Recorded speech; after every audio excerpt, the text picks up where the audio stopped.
In this sport, you don't wait for judges to decide your fate. TenexToken puts you in control. Stake instantly, speculate discreetly, and keep your moves private. TenexToken. Play smart, play discreet.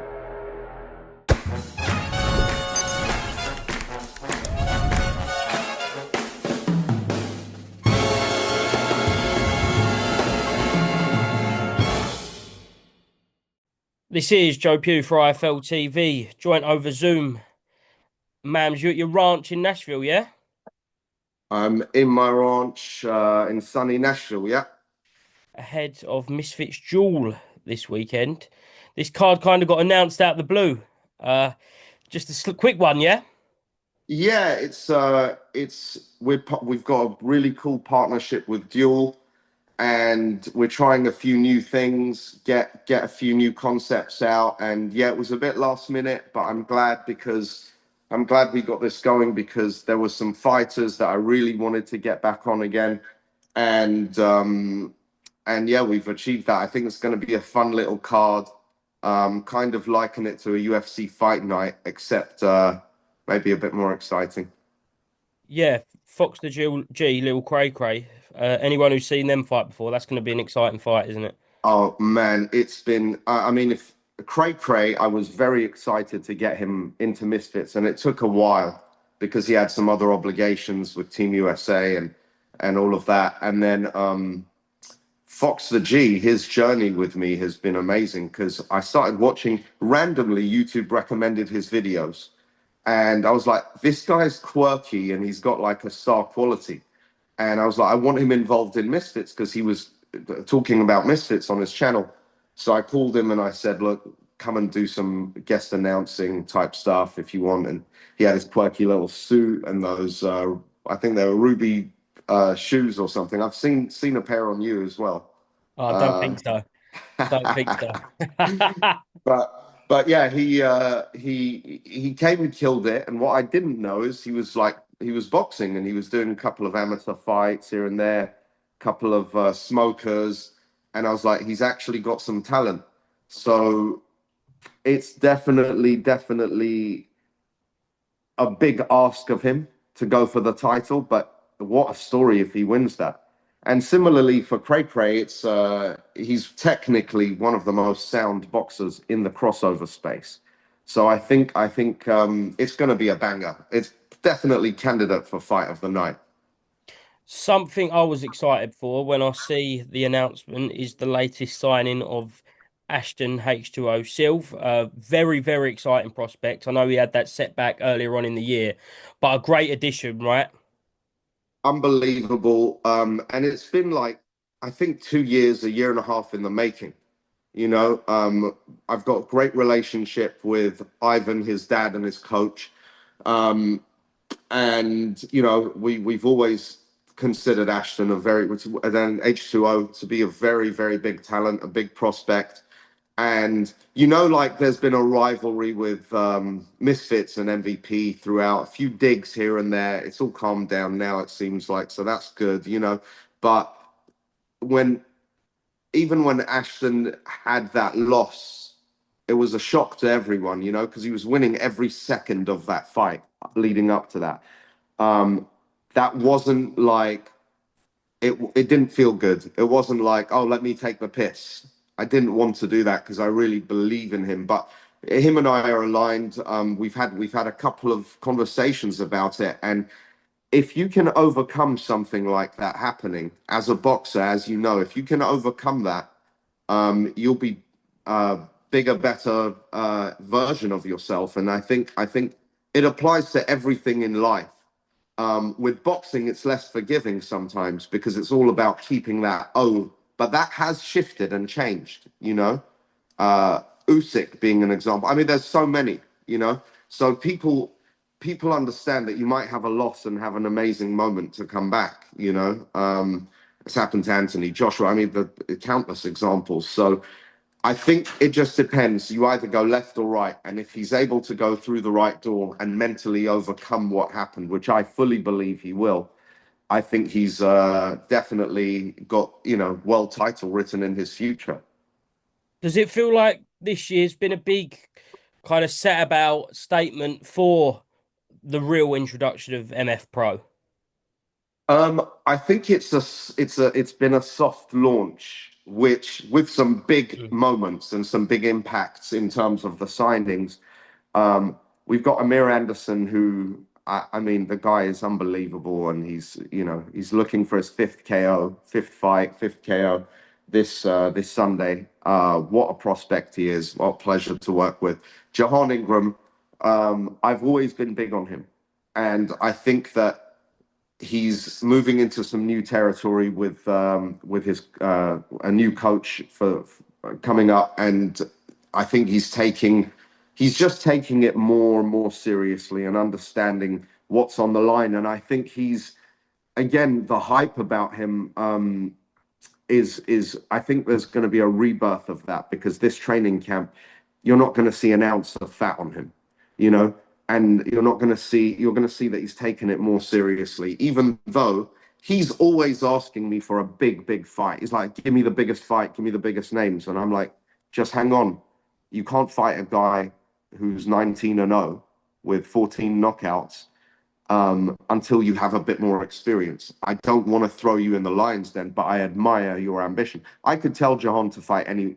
If I mention any name, he'll never say no. You know, so he's got that winner's mentality. He's a fighter. He wants to fight, but that's where my job is to protect them from themselves sometimes. And not saying he can't achieve it, but I want him to look his best doing it. So I'm big on Jahan as well. Obviously, Tai Mitchell, the boy, did very well, surprised a lot of people, won his last fight, even though he was a heavy underdog. Big plans for him. And then we've got Austin Dulé making his debut with Misfits. He was a prospect at one point. And then, Dylan Price had a setback similar to Ashton. He just won his last fight by stoppage as well. So I'm looking forward to welcoming him back. And there's a few others in the mix as well that are coming up, and some new announcements that very big announcement coming up imminently that you guys are gonna love. So um, there's a lot going on in that world. So I believe 2026 Q1 we're gonna have Misfits Pro really doing its own thing more, and sprinkling a few fights on a Misfits Mania, for example, when it's an annual event. So once the MMA and the pro boxing and the crossover boxing, they'll be their separate entities. However, on an annual basis, when it's the night of champions, the night of nights, the Misfits Mania, we're going to sprinkle a little bit of each onto that card. So that's the plan. Who would you like to see Tai Mitchell fight? I would love to see him against Ben Whittaker. Okay. I'd love to see that fight. He's very confident in that fight. Styles make fights. Listen, people were laughing at the prospect of him fighting his last opponent, which was a very tough guy who beat a big English prospect. I forget his name Mark right Jeffers. now. That's it, yeah. And Mark Jeffers was on a really strong trajectory, and then Tai beat his opponent, and it was a close fight. But I rewatched it. Tai definitely won that fight, you know. And I think for his first 10-rounder, he did well. He's got to get used to that. And again, Tai's only had a handful of hot fights compared to these guys. He's just lived around boxing for a long time. I'd like to see Tai. I'd like to see Tai against Ben. I think that'd be a cracker. It'd certainly be entertaining, that's for sure. Right, Mams, let's talk about Boxmania. Yeah, what an announcement, first of all. I think it's probably a tie between yours announcement for Andrew Tate and Eddie and Ben Whittaker's announcement, which for announcement of the year.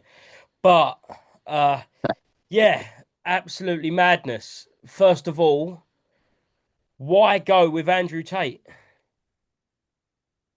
Why go with Andrew Tate? Because the currency is attention. Okay. That's who your biggest pay-per-view sellers are going to be. People who get attention. And just so happens that He's a multi-time kickboxing champion, and he can actually fight. And he's a very, very smart, intelligent guy, and super easy to work with. So it makes all the sense in the world. I think he's got a very hardcore, dedicated, loyal fan base, and he's got a loyal base of people loyal to being against him. That is. So, who are the biggest pay-per-view stars in the world? If you look at Conor McGregor and Floyd Mayweather, I'd say a good percentage, if not over half, of the people watching them are watching for the possibility of them losing or getting knocked out. And that's the formula. That's the formula. Who better than Andrew Tate for that? Certainly. And then steps in straight away with Chase Moore for a title. Yeah. How did that come about?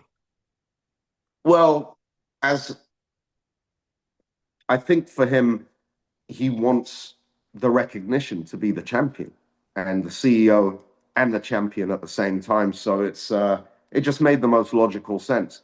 And this is the thing. I was saying, don't you want to have a warm-up fight? And a lot of people watching will be like making fun of Chase. But please get in there with Chase Damore and tell me he's not a threat, because he is. He's a big, strong guy. And if he punches you, and ask any of his opponents, the last big lad who couldn't carry on because his tooth went through his lip. Ask Big Kells, who's 260 pounds of muscle. The guy lost his first 4 fights, his fourth being a disqualification because he got emotional, didn't know when to stop. He suddenly switched to gears to MMA. Didn't know there's no ground and pound in boxing. But I remember that. It was his 4th loss, and he was very emotional, and I supported him through that. And I said, listen, I can see you didn't mean for that to happen. There will be a fine. It's problematic, but you cannot do anything like that again, but you'll get another chance. And he's always been grateful for that. He's always been a company man. He's turned up on short notice, fought the likes of Alan Belcher, BKFC heavyweight champion, in his 2nd fight ever, 3rd fight ever. He's won 8 in a row after that 4th loss.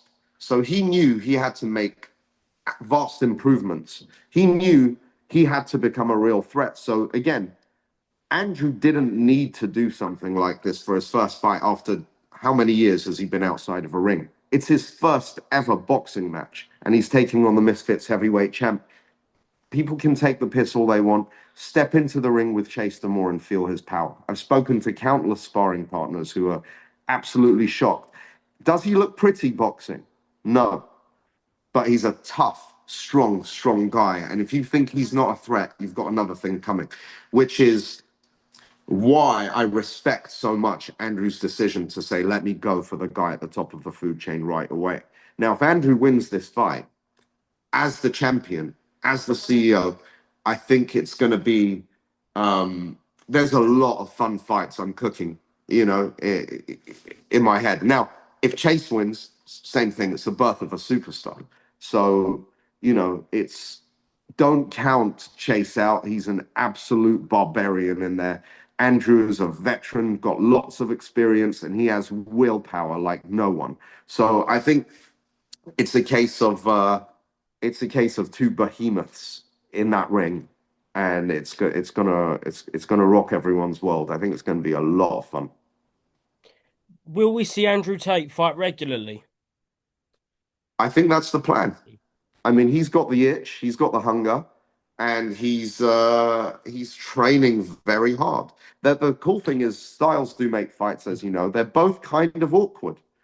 They both have similarities in their fighting ability. And now Andrew's definitely got the experience and therefore has the refinement. But I think we're seeing a knockout that night. If I could bet money on it, I would bet that I would bet on a knockout. Can you bet on a knockout without betting on the person?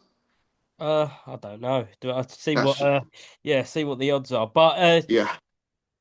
so has KSI got no involvement with Misfits anymore? KSI is the shareholder of Misfits as Okay. well, so you can't take away someone's shares. It's just a position. It's a corporate structure, and it's just the way it had to go for the betterment of the company. Were you shocked by his tweets? No, because look, all of us can be emotional, but I think in the long run, I think everyone will see that's for the best. Do you think it's fair to say it's unlikely that KSI will ever fight on Misfits again? No, I don't think that. I don't think that's the case. I think KSI is someone who he likes challenges, and he likes to be inspired, and he likes to be motivated to achieve goals. And the goalposts have been moved for him numerous times. It's been a struggle in the boxing world, and part of that is unavoidable injury, sickness, canceling fights, and so on. Part of that is he just wants the massive, massive fights. He wanted to fight Jake Paul. We pursued that for a long time. And honestly speaking, I don't think, as much as we want it, he doesn't need it. And when you're negotiating with Jake's team, in terms of if you're in a place of not needing a fight but wanting a fight, then you're in a stronger position, so you don't have to adhere to crazy demands. We just wanted a level playing field with that. And if we weren't going to get a level playing field, then he's not going to take the fight. The Conor McGregor fight, His Excellency said, it's done. It's a done deal. The fight's done. We're going to do this in Alcatraz. We made our part of the deal. Apparently, Conor had agreed his part. So the level of excitement KSI had with that, I haven't seen him that excited and happy for a long time. Like, he was really excited to make that happen. And I think it would have been one of the biggest fights ever, in terms of numbers and excitement and buzz. And I know a lot of your traditional fan base will hate that that's a fact. It's just No, a but it is a fact. fact. It is a fact, though, man. It's a fact. KSI Conor McGregor absolutely would have smashed it. I think that what happened is, without me speaking too much on anyone's business, Conor's team came back and said it's not the most fair offer for him. So even though Conor, wrapped up in the excitement of fighting in Alcatraz, had agreed to it, I think his team came back and said he needs a more fair offer. And the fight didn't come to fruition because of that. But the biggest challenge was he signed to the UFC. The only person who could make that fight happen was two people, Turkey and Dana. And obviously they're great friends. So that obstacle was overcome because of the relationships there. And so we were all very excited. But I did say to KSI, I said, wait until there's a signed contract. And even then, wait until you see Conor walking towards the ring before you celebrate the excitement of this opportunity to make fans go crazy. And obviously he felt really gutted, like the wind was taken out of his sail. And I think that was the beginning of him just losing interest and taking a break from the whole thing. Yes, he's got his hand surgery coming and all that stuff, but I think that's where the motivation kind of went away. And I have to admit, some of the matches that were available for him, for various reasons, a lot of fights didn't come to fruition for various reasons, and he just got frustrated. And I think he loves his fans.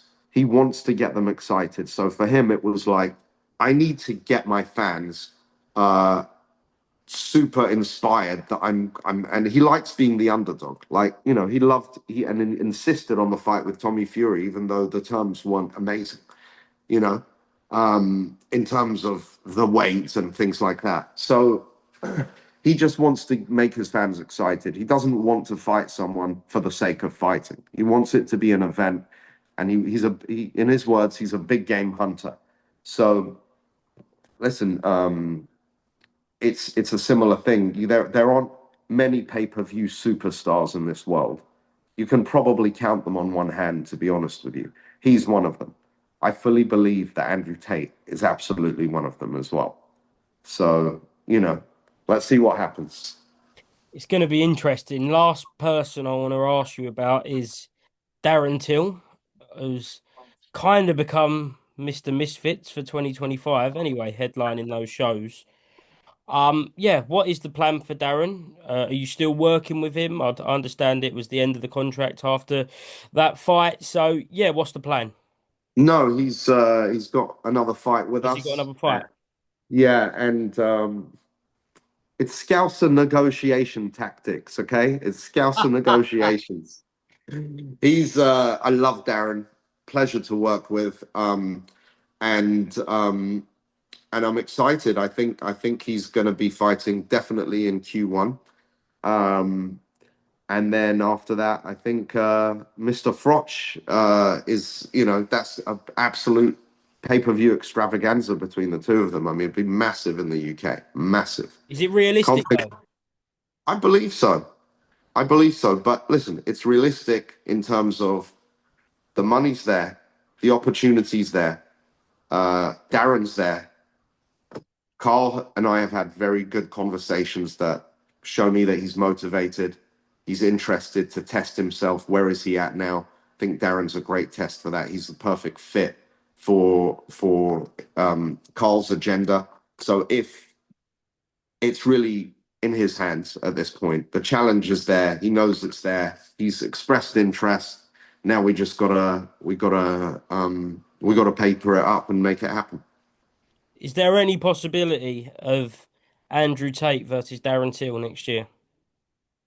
Anything's possible. So Andrew was saying himself that, look, I want to take on all comers, and just for me as a businessman, I want to and to make there's a lack of A+ level superstars in this sport. That's a fact. So there's no rush to make that happen.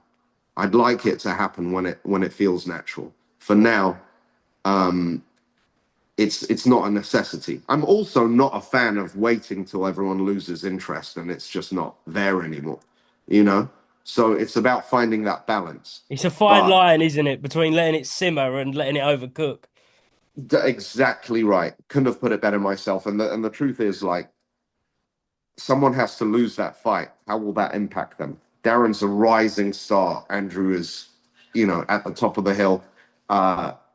And it's a very I didn't put Darren on this card because I want Darren to headline. I don't want him to be less than a headliner for any of his shows. He deserves that.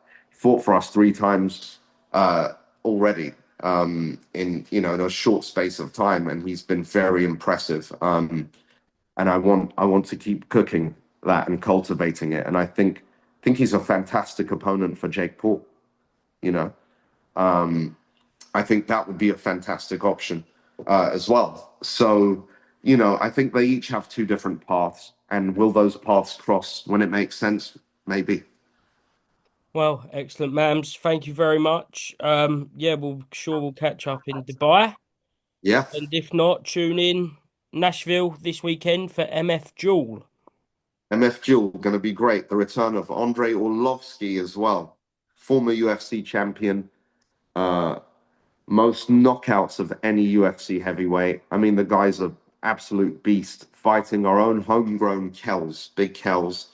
Um, Lots of other fights on there that you want to check out, some pro stuff. But I think it's all a high standard. And of course, we have B. Dave returning, fighting Rod Stewart's son. That's mad. I was going to ask you about that actually, because it just said on the poster Rod Stewart's son. So it is actually Rod Stewart's son. It is Rod Stewart's son, yeah. I And love that. who Is who Rod isn't Stewart a fan going? of what's that? Is Rod Stewart going? Um, if I think he's going to come to I think he's going to come to the show. I'm not sure. I mean, I would love him to sing, but I'd love him to sing. I hope the entrance is Waltzing Matilda. That's one of my favorite songs. I love Rod Um, Stewart. So yeah, I uh, think, he's an absolute geezer. I've met him a couple of times. He's such a good guy, and his son Sean, it's Rod Stewart's son, Rod Stewart's but son. Sean, yeah. Um, And notice it doesn't say Rod Stewart's son. I It's Rod know. Stewart's son. Yeah. he he was a nutter back in the day, going out to nightclubs, many lifetimes ago in LA, that kind of thing. There'd always be a ruckus in the club. And I'd be like, what's going on? And there'd be like, a fight in the crowd. And it was always him. It was always him causing havoc. And he's been boxing for a few years, so I'd be curious to see how the nightclub brawls translate into the ring. So it'll be a fun one. Well, if that's not a reason to tune in, I don't know what is. Mate, Mams, thank you very tell much, me that. and catch up with you soon. In this sport, you don't wait for judges to decide your fate. TenexToken puts you in control. Stake instantly, speculate discreetly, and keep your moves private. TenexToken. Play smart, play discreet.